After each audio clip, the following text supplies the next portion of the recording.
Welcome बच्चों। कल के लेक्चर में हमने पढ़ा था vegetative structure of Cladophora. Cladophora की संरचना कैसी होती है, उसका थैलस कैसा होता है और उसके अंदर पाई जाने वाली कोशिकाएं किस प्रकार की होती हैं। आज हम पढ़ेंगे branching in Cladophora, branching pattern in Cladophora कि क्लैडोफोरा में शाखन किस प्रकार से होता है। जैसा कि हमने कहा कि क्लैडोफोरा में जो थैलस है वो शाखित होता है, तो ये शाखन किस प्रकार से होता है। नॉर्मल ब्रांचिंग इसके अंदर पाई जाती है और कोशिकाएं जो हैं उनके बीच बीच में सेप्टा प्रेजेंट होते हैं, जिस कारण से कोशिकाएं बहुकेंद्रकीय दिखाई देती हैं। सभी कोशिकाएं एक स्तरीय होती हैं, यानी कि एक ही यूनिसीरिएट फैशन के अंदर लगी होती हैं। एक कोशिका की मोटाई लिए हुए फिलामेंट्स होते हैं।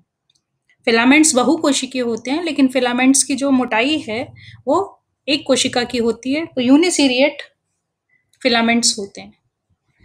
जब इसके अंदर शाखन होता है तो कोशिका की जो वॉल है, कोशिका का जो सेप्टा है, उसके ठीक नीचे एक आउटग्रोथ बनती है, एक अतिवृद्धि बनती है। उस अतिवृद्धि, ये जनरली जो अतिवृद्धि है वो सेप्टा के ठीक नीचे या ठीक ऊपर बनती है।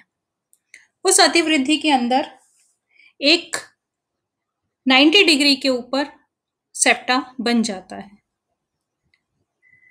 पहले सेप्टा के 90 डिग्री के एंगल के ऊपर सेकंड सेप्टा बन जाता है, जिससे कि वो आउटग्रोथ बाकी कोशिकाओं से अलग हो जाती है। अब धीरे धीरे इस आउटग्रोथ की वृद्धि होती है और ये जो एंगल है सेप्टा, दोनों सेप्टा के बीच में जो 90 डिग्री का एंगल है वो धीरे धीरे बढ़ने लगता है, जिसके कारण कि ये जो नई शाखा है ये मदर फिलामेंट को, जो मेन फिलामेंट है, उसको एक साइड पे धकेल देती है, जिस कारण से कि ये ब्रांचिंग द्विशाखित दिखने लग जाती है, द्विभाजी शाखित दिखाई देने लग जाती है। नवजात शाखा के द्वारा मातृ शाखा को एक साइड पे धकेलना इज कॉल्ड इवेक्शन।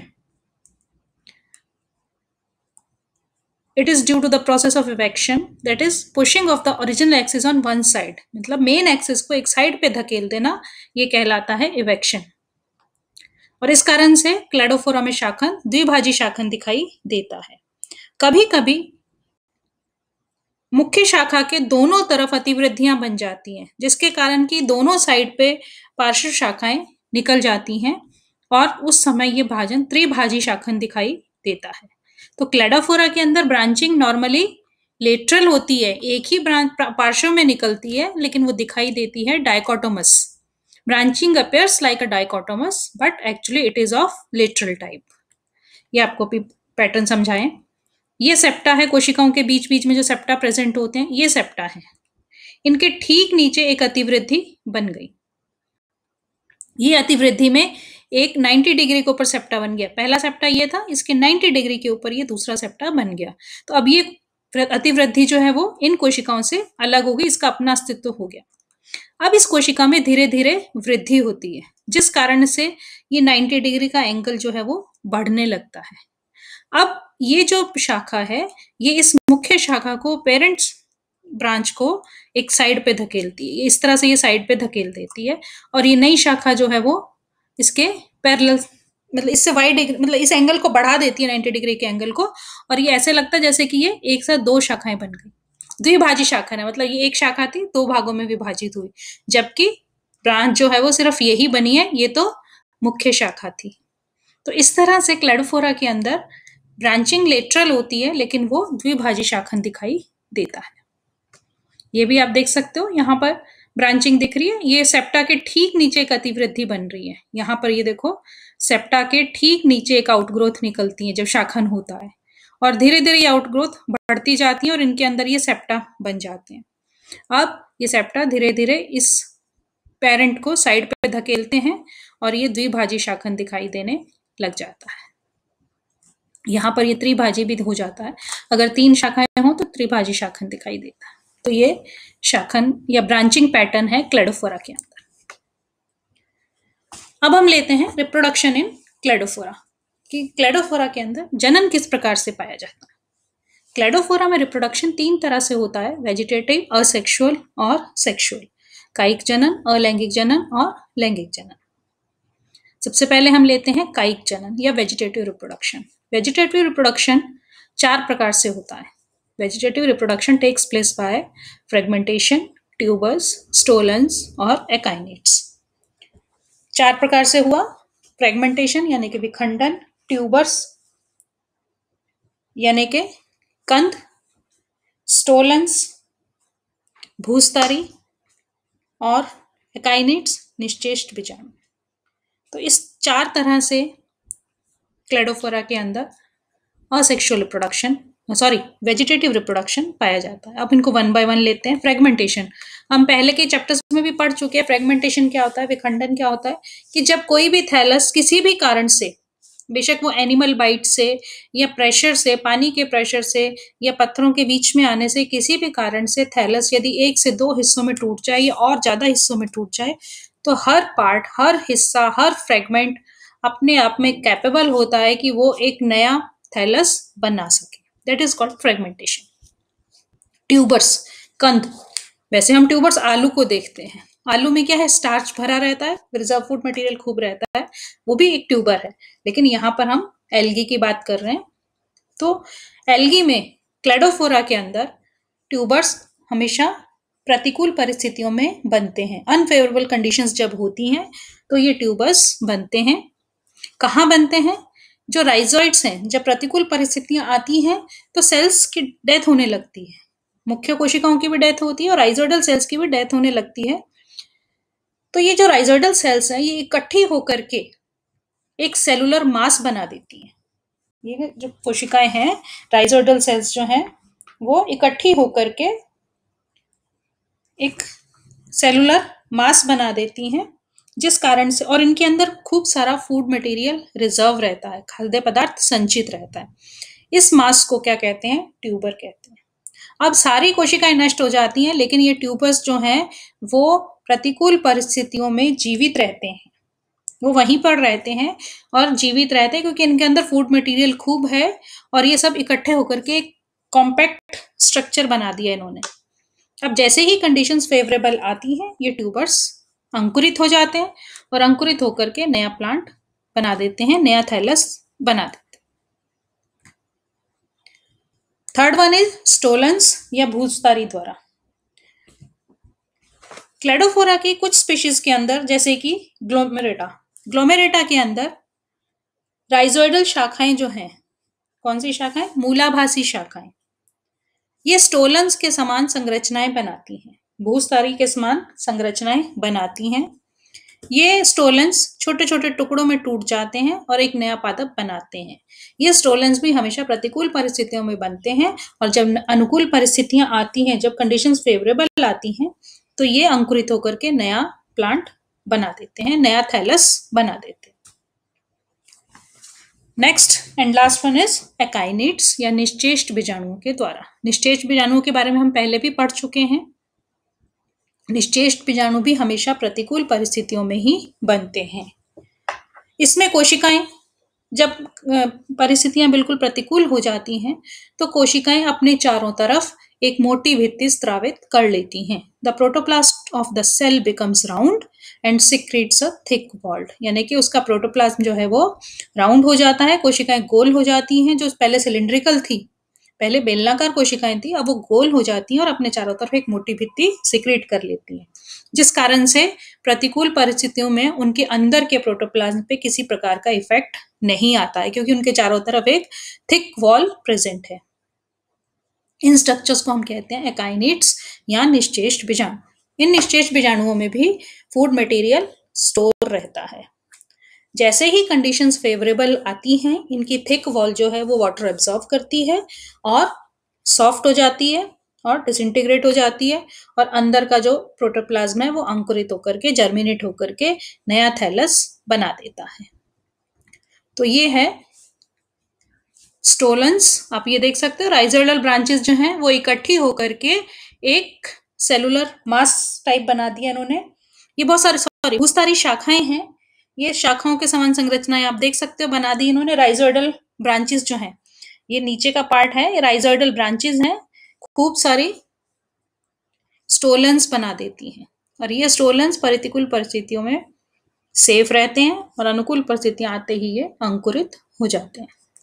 ये एकाइनेट्स, जैसा कि मैंने बताया, अपने चारों गोल हो जाती हैं पहले कोशिकाएं, ये गोल हो गई और अपने चारों तरफ मोटी भित्ति स्रावित कर लेती हैं। इनके अंदर बहुत सारा फूड मटेरियल रिजर्व रहता है। अब ये जैसे ही अनुकूल परिस्थितियां आएंगी, इनकी मोटी भित्ति पानी एब्जॉर्ब करेगी, पानी अवशोषित करेगी और डिसइंटीग्रेट हो जाएगी, घुल जाएगी और अंदर का प्रोटोप्लाज्म अंकुरित होकर के नया पादप बना देगा। तो ये था vegetative reproduction in Cladophora. Next आता है asexual reproduction in Cladophora. Asexual यानी कि अलैंगिक जनन, जो कि जूस्पोर्स के द्वारा होता है। Asexual reproduction takes place by means of zoospore, also called myojoospores. myojoospores क्यों कहते हैं?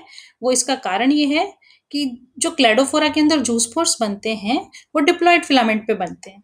क्लेडोफोरा के अंदर दोनों तरह के फिलामेंट्स पाए जाते हैं, हेप्लॉइड भी और डिप्लॉइड भी। लेकिन जूस्पोर्स जब बनते हैं तो वो किस पे बनते हैं? डिप्लॉइड फिलामेंट के ऊपर बनते हैं, द्विगुणित थैलस के ऊपर जूस्पोर्स बनते हैं। और जूस्पोर्स जिस कोशिका में बनते हैं उसको हम क्या कहते हैं? जूस्पोरेंजिया या चल बीजाणु धानी।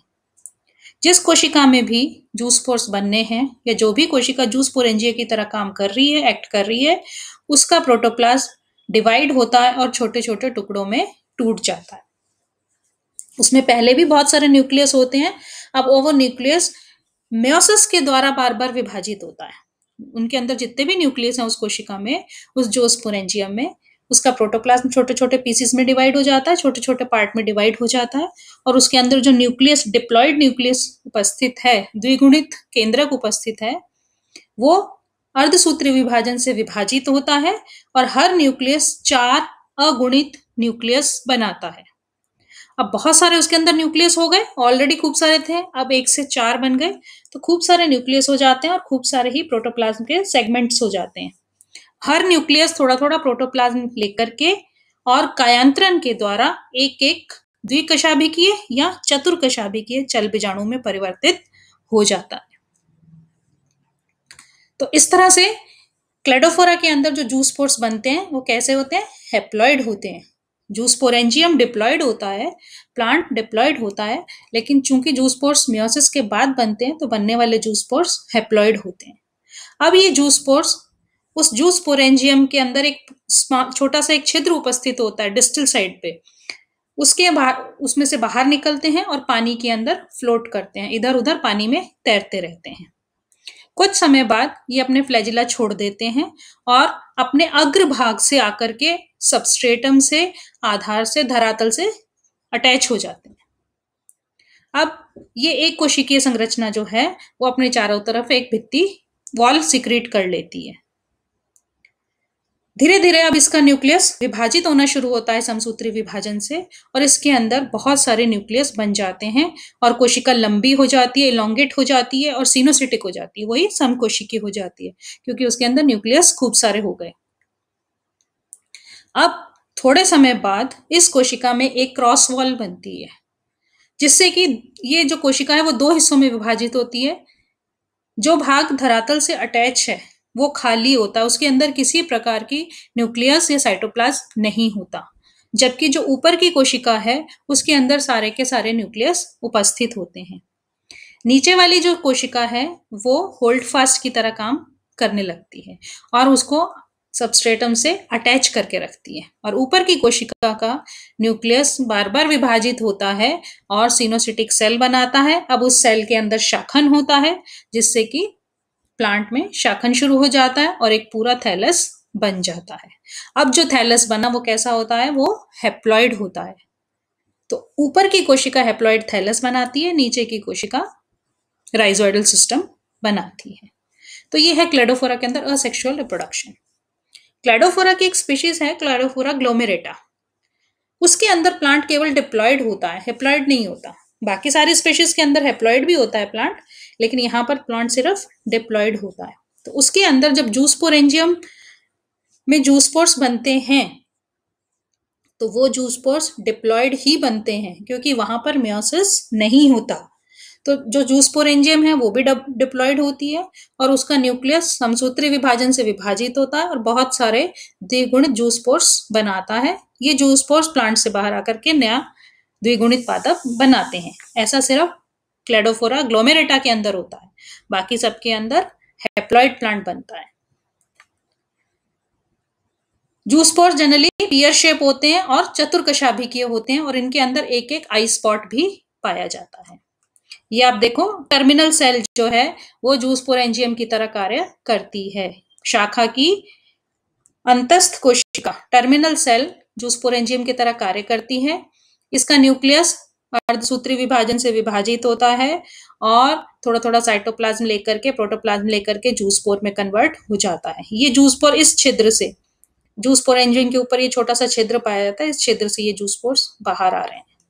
यही चीज आप यहाँ देख सकते हो, अंतस्थ कोशिकाओं में ये जूस्पोर्स बन रहे हैं और ये छिद्र से बाहर आते हैं। ये द्विकशाभिकीय के भी हो सकते हैं, ये चतुर्कशाभिकीय के भी होते हैं। अलग अलग स्पीशीज में अलग अलग तरह से होते हैं। उसके बाद जूस्पोर्स पानी में तैरते हैं। कुछ समय बाद तैरते तैरते ये अपने फ्लैजिलास को छोड़ देते हैं और अग्रभाग से, जहां पे फ्लैजिला उपस्थित है अग्रभाग पे, वहां से आकर के ये आधार से धरातल से चिपक जाते हैं। उसके बाद इनके अंदर छोटी छोटी वेसिकल्स पाई जाती हैं। वो वेसिकल्स भी, वो उन वेसिकल्स में से थोड़ा सा एडहेसिव निकलता है, मतलब चिपकने जैसा पदार्थ निकलता है, जिसके कारण कि ये चिपक जाते हैं। ये देखो यहाँ से वेसिकल्स में से ये एडहेसिव निकल रहा है और वो इसको चिपकाने में हेल्प करता है। ये देखो, ये पूरे का पूरा जूस्पोर यहाँ पर अटैच हो गया है और ये एडहेसिव इसको अटैच करने में हेल्प करता है। अब ये जूस्पोर अंकुरित होते हैं। अंकुरन के समय आप यहाँ देखो, ये अटैच हुए यहाँ से, अब इसके अंदर एक सेप्टा बन जाता है और दो कोशिकाएं बनती है। नीचे की कोशिका खाली होती है, हाईलाइन होती है, जबकि ऊपर की कोशिका का न्यूक्लियस बार बार विभाजित होकर सिनोसिटिक सेल बनाता है। नीचे की कोशिका ने होल्ड फास्ट बनाया जो कि इसको आधार से चिपका के रखती है। ऊपर की कोशिका में शाखन शुरू हो जाता है और बहुत सारे सेल्स बन जाती हैं।